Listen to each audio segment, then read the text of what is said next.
İsmim Mustafa Batı. Ben Batı Kitap Kırtasiye mağazalarının genel müdürüyüm. Tabii dünyayı etkisi altına alan bir pandemi süreci yaşıyoruz.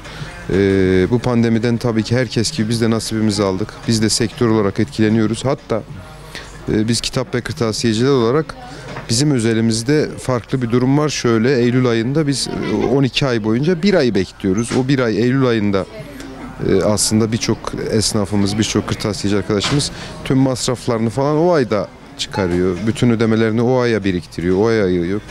Dolayısıyla bu aylarda da ülkemizde bu virüs tavan yaptı.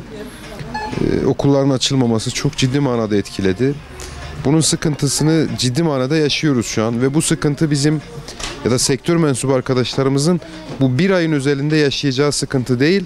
Bu sıkıntı bir yıla hatta birkaç yıla da yayılıyor olabilir. Çünkü burada bize vermiş olduğu zarar öyle hemen bir ayda atlatılacak bir zarar değil.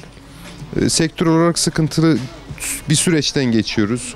Kendi imkanlarımız doğrultusunda, kendi gücümüz nispetinde önlemler almaya çalışıyoruz. Tabii buradaki en büyük sıkıntı aslında şuydu.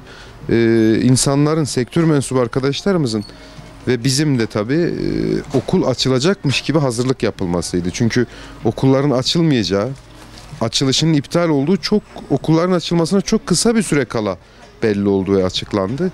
Tabii bu sürede insanlar raflarına mal doldurdu, ürünü aldılar, bağlantılar yaptılar. Bir anda da açılmayacak denmesi çok ciddi manada sıkıntıya sebep oldu.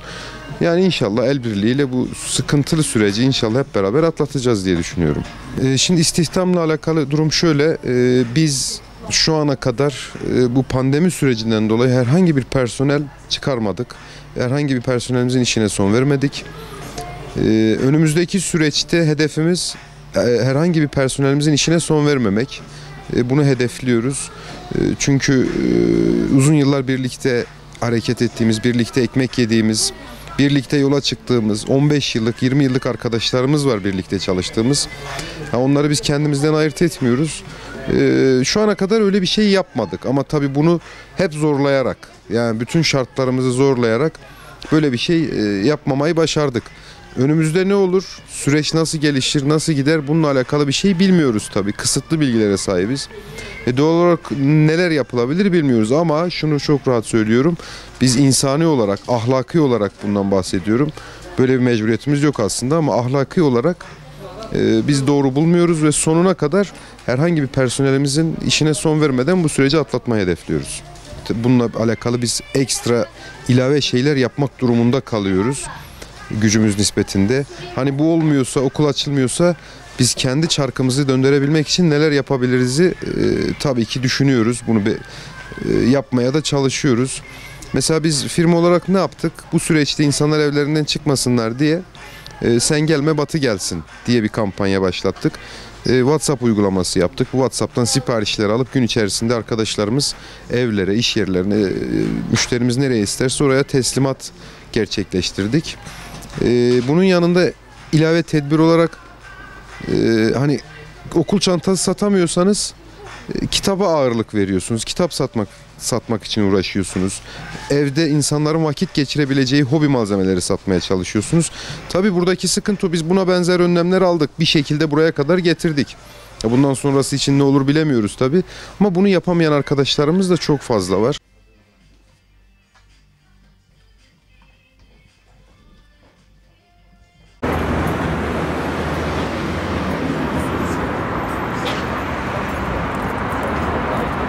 Elazığ kamyonetler, otomobilciler, minibüsçüler ve servisçiler Oda Başkanı Şevket Toraman. Tabii ki en büyük mağduriyetimiz S plaka hizmeti veren esnaflarımız oldu.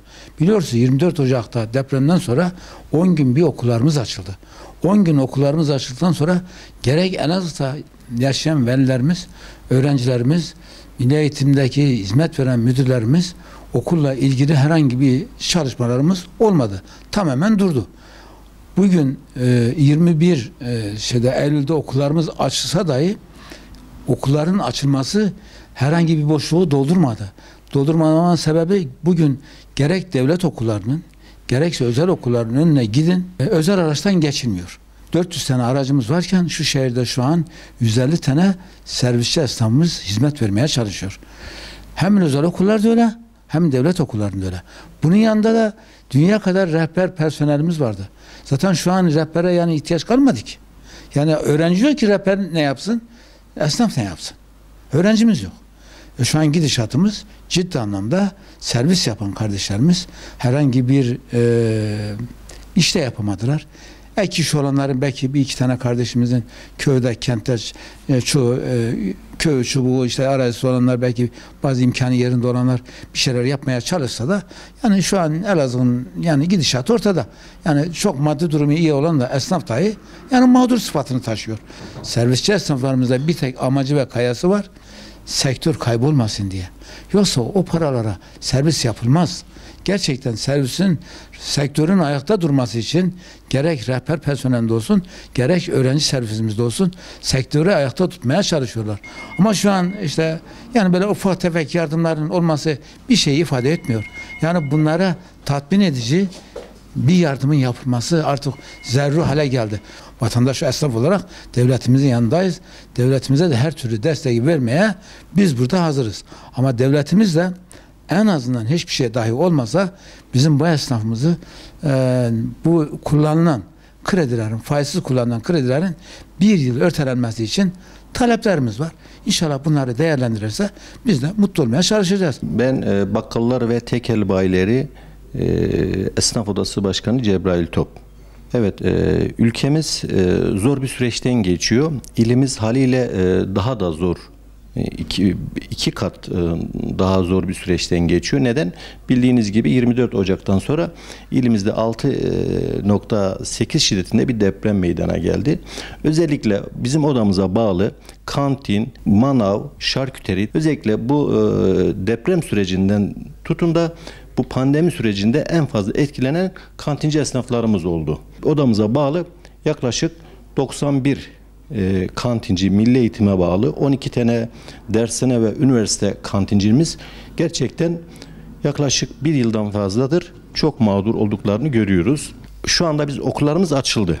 Ancak açıldı, ben de bir meslektaşları olarak, özellikle ben bu mesleğin içerisinden gelen biri olarak biz de bu sıkıntıyı bizzat kendim de yaşıyorum.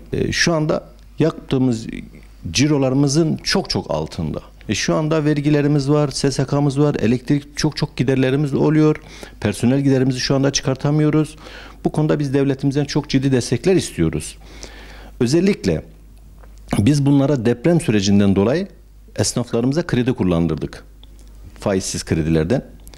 Ama nitekim işler açılmadığı için bir yıldan beri bu krediler şu anda faizsiz kullandığımız krediler faiziye döndü.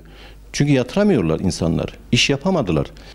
Bununla ilgili biz sayın vekillerimizden olsun, sayın milletvekiller, bakanlarımız olsun, genel merkezimiz olsun, oda başka meslektaşlarımızla sürekli istişare halindeyiz. Sürekli bunlarla ilgili bir çözüm önerisi. Bunlara ayrı bir paket uygulanmasını talep ediyoruz.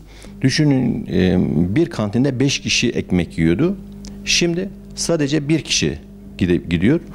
Tabii ki çok etkiledi. Bunun bir de aracısı var, pazarlamacısı var, mal getireni var, ürünleri veren var, simitçisi, ekmekçisi, bayağı şu anda çok etkilenmiş durumda. Biz bu iş yeri açılmayan, mağdur olan esnaflarımızdan ya devletimizin bir kere mahsus bu çekmiş olduğu kredileri defalarca altını çizerek söylüyorum ertelenmesi, ikincisi SSK yani kapalı olan bir iş yerinin iş yapmayan bir iş yerinden sen vergi, SSK, Bağkur gibi tamamen muaf tutulmasını talep ediyoruz.